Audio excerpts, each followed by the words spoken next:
How do you make the material relevant and meaningful for students? I think the more that you can get to know students on an individual basis about their personal lives, the easier it is to fold in those aspects to the actual learning that they're doing. So for example, if I'm teaching a class in interpersonal communications, and I know that I have some students in the class who are parents, we can talk about the difference in communication styles from a parent to a child as opposed to co-workers, as opposed to an individual with a supervisor or manager. So those kinds of examples, as simple as they sound, can really make a difference because they can relate that to their own lives. Right. Well, in my discipline, I teach about criminal justice, so I ask students to actually report on those experiences that they might have had with the justice system, be it as a victim, be it as someone interacting with a police officer, be it as somebody they know who's been in touch with the system. That's often one way, and surprisingly almost everybody has some experience to draw on there. And we'll dissect that a little bit to try and get at the questions that they have about that experience.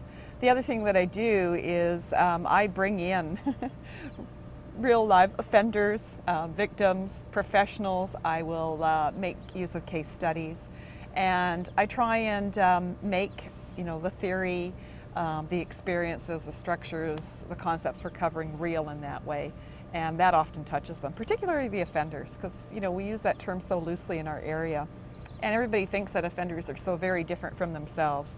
So bringing somebody in that's serving life for murder or something is often a real wake-up experience. So by making it alive that way. What I try and do with assignments is make assignments so the students can decide what it is they want to learn in that class, and then they can research whatever that is. So if they're doing a paper, they can choose what it is they really want to learn in this area, and then we talk about how they could go about doing that. And then they're really excited about it because it's very meaningful. It's not me kind of laying something on them. So that's one thing I try and do. Yeah. And like Molly, I try and make the assignments an opportunity for students to explore what interests them and what's relevant for them.